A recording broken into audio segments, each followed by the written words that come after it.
Hey guys, welcome to another react with the incredibly satisfying death of Buzzfeed by SunnyV2. I didn't know Buzzfeed died. I hated them growing up so much. So let's learn about how they apparently died. Buzzfeed. 20 million subscribers, 20,000 views a video. The once thriving brand now displays a Google trend graph that looks like this, a YouTube viewership graph that looks like this, and a That stock happened to price me, graph but that on a looks smaller like scale. this. The price fall of 'Cause I stopped posting VR chat. from $10 a share to $4.50 a share over only the last month and a half, in conjunction with numerous rounds of layoffs and redundancies, hints at the rough seas Man, that BuzzFeed happened is to it be just sailing me? through. Guys, I hate the stock market. What does the stock market even mean? Is the stock market not just a big gambling ring that all the rich individuals use as like, oh, look how well our gambling is doing. That means the economy's doing well. Look how bad the gambling's doing. That means so-and-so is bad at his or her job. Blame that person. Like, it's just a bunch of gambling. Like, what's the point of it? I think it's so stupid. I don't even know what a 401k is either. So at this very moment. However, with such a tarnished No, it has something to do with that. reputation, there's probably few who are surprised to hear of such news. And in this video, you're going to learn exactly how BuzzFeed destroyed their reputation as an accumulation of a long string of terribly poor decisions. BuzzFeed's The brand started always in been terrible. 2006, and by 2013, it had taken on this now established format of bizarre relatable lists in combination with completely garbage news articles. There were classics such as Why It's Time to Ban Straight People and Aladdin's. You want to ban the majority of the planet from existing? You're talking about like at least bare minimum 95% of the planet. Somebody wrote this with a straight face? That would be one heck of a genocide. Dad is the biggest DILF of all time. While What? these were clearly nonsense articles made with the goal of being so stupid that you couldn't help but click, this is what BuzzFeed was good at. See, I don't click on that kind of stuff. I see it and then I hit do not recommend or whatever, or just go away from it. That's how I act on the internet, you know? Making extremely It seems clickable pretty articles, good. which often led through to something that would be relatable to You their might youthful be cleaning. What? It's time. What is this? Casey, you're a woman. What would you know about this? Does somebody want to tell me why a woman is trying to teach us how to watch our dicks? youthful audience. 6 signs you're becoming your Asian parents. 17 Why struggles specifically all suburban Asian? black kids know too well. These also show that Why BuzzFeed was specifically big on black? the whole identity politics movement What's that was being happening? popularized at the time. Many of their articles were very focused on men versus women, blacks, whites, Asians, gays, straights, etc., etc. Man, I hate that shit, man. I hate, like, it's always something, man. Can you just shut up about how someone looks? Unless you're trying to specify, oh, you know, who did what? Oh, yeah, it was the black guy. He's the one that told that joke. He's the only black guy in the group. It's like, okay, it's a good identifier, but it's like this kind of stuff. Like, come on.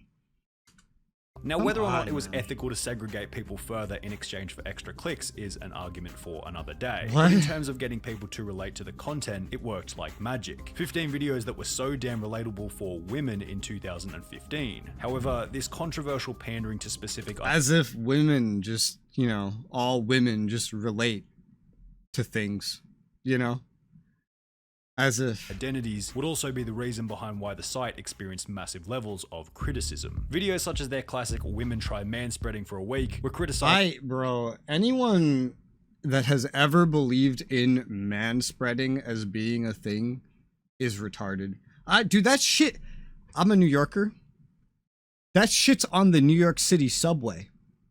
I have been in the subway with signs everywhere saying not to manspread and even threatening you with, like, getting arrested, and then seen a woman with all her shit taking up all the seats around her, like, right under the sign. It is insane. Any single person that takes manspreading seriously, you're fucking retarded.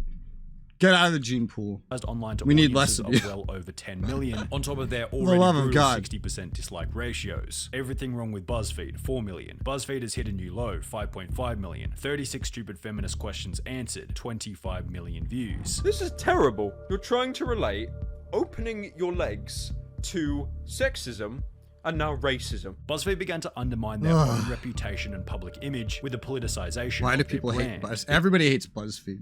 If you look at BuzzFeed's BuzzFeed's Google always search been volume terrible. graph, there was nothing Man. but growth between 2011 and mid-2015, beginning to decline in late 2015 and 2016, a time which conveniently coincided with the brand's severe political shift. On YouTube, it was a similar story. Nothing but growth from 2012 until August 2015, peaking at 377 million views in a month before halving in the year that followed. In the process, BuzzFeed did a pretty good job of completely and utterly destroying their news department's credibility. In August 2017, the University of Missouri surveyed 8,728 individuals, attempting to determine the most and least trusted news sources in the USA. Respondents on average, quote, leaned towards the liberal side of the political spectrum, with the distribution looking a little like this, and BuzzFeed still scored as the second least trusted news site in the USA. Oh my God. BuzzFeed, the American leftist like propaganda machine, like the place where you get the most hateful content ever. And you asked mostly leftists, and they trusted BuzzFeed less than Trump. I didn't know Trump was a news source, first off. They trusted it less than Fox. They trust Huffington Post less. Some of this is really surprising. Even lower than Alex Jones's conspiracy theory show, which Google quite literally labels as a fake news website. The damage that BuzzFeed had done to their reputation was best summarized by a forum post in a thread discussing why people had turned against BuzzFeed. Once upon a time, it helped raise awareness and educate us about several marginalized groups, also adding to its charm. It was a warm, inclusive, homey online community where everybody was welcome and equal, until one day it wasn't. Slowly, it degenerated into extreme left hogwash, more ridiculous than Quibbler. It became infested with extremists and radicals. I've never seen anyone say the word inclusive that wouldn't absolutely tear someone apart for the first possible disagreement and label you as the worst thing to ever exist.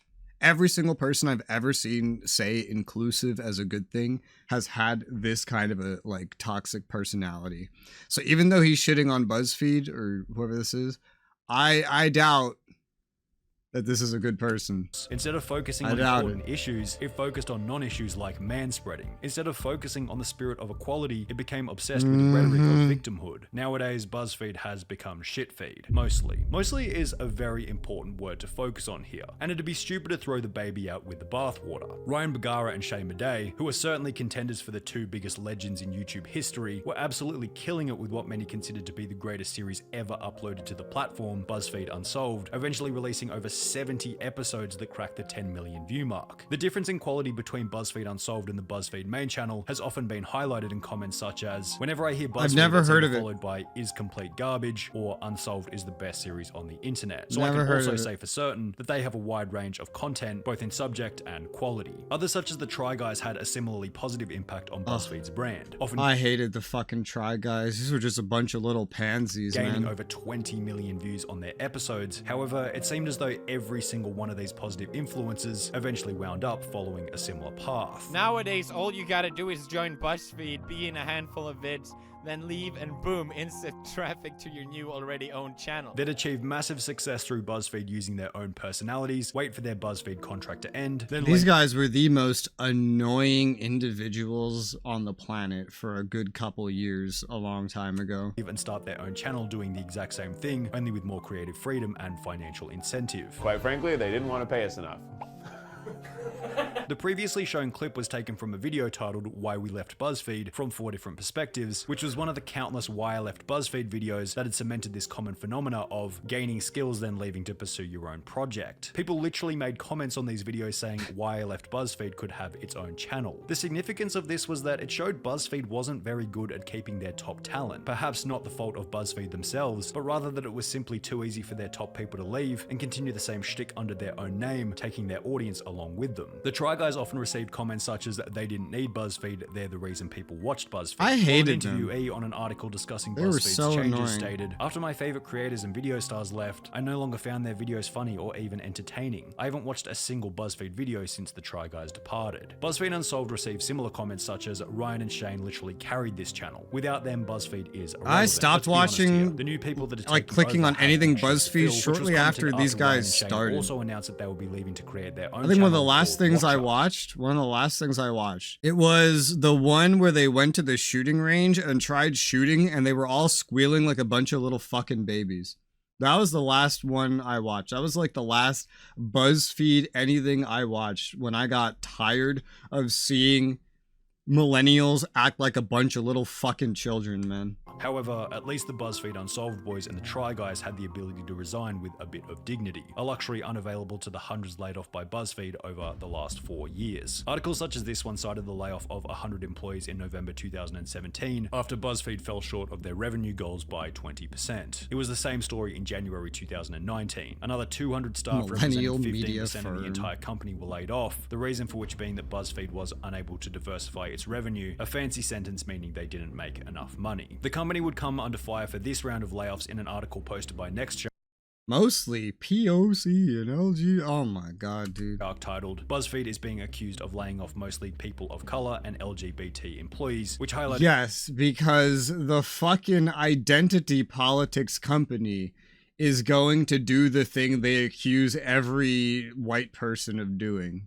numerous Twitter responses from BuzzFeed's fans. One specifically Who cares said, "Whether you about support this? BuzzFeed or not, the facts are that hundreds of people who made/worked on content speaking to marginalized and unrepresented groups are being laid off, and that is a problem." Now, the more likely simple reality is that these people were probably just working in an area that had become unprofitable. BuzzFeed isn't going to discriminate based on skin color or sexual orientation. However, BuzzFeed course. is going to discriminate based on what is bringing in profit. course. The additional reason for most That's of how the layoffs companies being work. people of color or members of the LGBT community is also related to their hiring process. On the 18th of February 2016, one of BuzzFeed's writers announced that they were looking to hire some new talent in a tweet stating, "Would you like to write long form for BuzzFeed Canada? Well, you can. We want pitches for your Canada-centric essays and reporting." The tweets continued. "BuzzFeed Canada would particularly like to hear from you if you are not white and not male." This is literally, dude, and that kind of thing right there happens in colleges too. While I was in college, there were so many recruiting events, and I was told I was ineligible for basically all of them because they needed not men and not whites to meet quotas because of these stupid motherfuckers making everything about the 1%. Whatever the smallest little minority is, they need to get everything. And if you even look like the majority, because I'm fucking half Puerto Rican, dude, then basically you should just go die. That's like, these people are fucking insane. "If you're a white man upset that we are looking for mostly non-white non-men, I don't care about you. Go write for McLean's. White men are Who's still committed to McLean? pitch. I will read it, I will consider it. I'm just less interested because, men. White men get Because, men. He doesn't even know who to hate on. He's not sure if he's hating on men or white men. He just wants to throw shit out there. huffy when you don't actively encourage white men to do stuff because white men think they're owed everything. Giving ignored voice All right, guys, if you're watching this and you're 100% white, do you think you're owed everything? Because I can say right now, I don't think I'm owed anything. But then that's when me being Puerto Rican would come up and it's like, oh, well, you're not who I'm talking about. Do you think you're owed everything? I doubt you do. His preferential treatment is not racist against Why is it? What's with all the one word enter, one word enter, one word enter? What is this? What is going on? white people. Giving ignored voices preferential treatment is not racism against white people. It's an attempt to fix all of history. Do you think this guy knows that most human beings are Asian? That the most successful kingdom for a lot of human history is China, was like Chinese, you know, the good old Middle Kingdom. The only, like, what do you call it? Like, region that has not seen super massive success stories from its like native population is basically Africa. It's like 1 out of 3. It is an attempt to fix all of history. Haha, anyway, ban men, literally throw them in the garbage. I'm actually getting pictures from white men that start with, sorry I'm a white man. That doesn't actually help your case. This isn't about you. Why is he getting so mad? Why is he getting so mad? BuzzFeed were only interested in employing minorities. Statistically speaking, when it came to layoffs, a large portion of the laid-off staff were inevitably going to be minorities. In addition to the total layoffs in exactly. That's what I was thinking. Like, they probably hired specifically them anyway. So what a fucking surprise when they start firing them. It's going to be mostly them. Like, what the fuck do you think is going to happen? It's like going to a coal mine and being surprised that the coal miners are being fired. Oh no, mostly coal miners fired at a coal mine because of oil being better than coal. Like, what the fuck do you expect? The lack of performance So from stupid. BuzzFeed News, the only division in all of BuzzFeed that wasn't profitable, resulted in the shutdown of both their UK and Australian news team, summed up hilariously by YouTuber-friendly Geordies. Nobody watches their news. The only shares that they have are from Who would people trust within their the news? office sharing it. We've built a Would you trust the news of someone that went on that giant rant we just saw that guy go on? Would you trust anything that person told you was news? I don't think you would. And if you would, how would you still trust him if he said it about everything that identifies you rather than someone else? Because if so, if that's the only thing that mattered, then you are what you think you're fighting against, you know? a strong brand, loyal audience.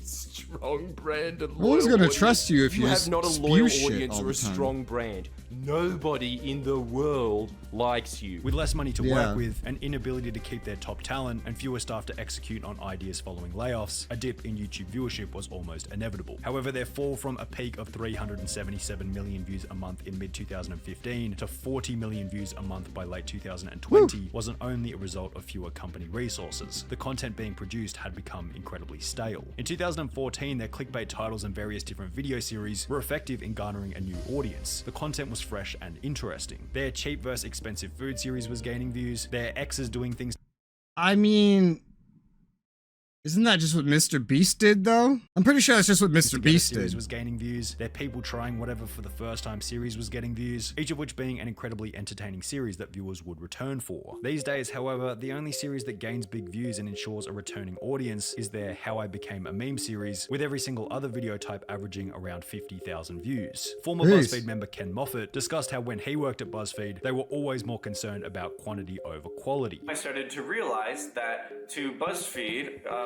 in a lot of cases, quantity trumps quality. They would rather have more videos than fewer good videos. This might have worked excellently in the early days of YouTube when there was barely any competition and viewers would literally click on anything, but these days people notice that it's made by BuzzFeed and just assume that it's another piece of mass-produced content farm crap, which it usually is. However, it's not like the company is worthless. On the 24th of June 2021, BuzzFeed announced that they will be going public with a target valuation of $1.5 billion. Isn't this the wrong time to do that? $7.5 million from investors after announcing that it will be merging with another company called Complex Networks. However, by What? the 2nd of December 2021, just 4 days before the company was set to go public, it was revealed that 94% of this $287 million had been withdrawn from investors, leaving BuzzFeed with just $16.2 million. This, in does that combination with mean? a clear decline in site traffic, Google search volume, video views, numerous layoffs, failing to meet profit goals year after year, led to somewhat of a disastrous first month as a public company. On the very first day, the share price was $10, but by the end of the first week, it had dropped to $5.80, down 42%, and after approximately a month and a half, the price has since dropped further to $4.50, a total decline of 55%, with one financial $4.50. article stating that even after the plunge in price, I feel that BuzzFeed stock is not a bargain. The same article also critiqued BuzzFeed for their poor business operation as a whole, in a statement which perfectly concludes the company's slow, painful death. In my view, it's clear their business model is a failure. Perhaps too many of their writers view their employment to be a non-profit entity that exists solely to achieve social changes and not to make money for capitalist shareholders. Makes sense.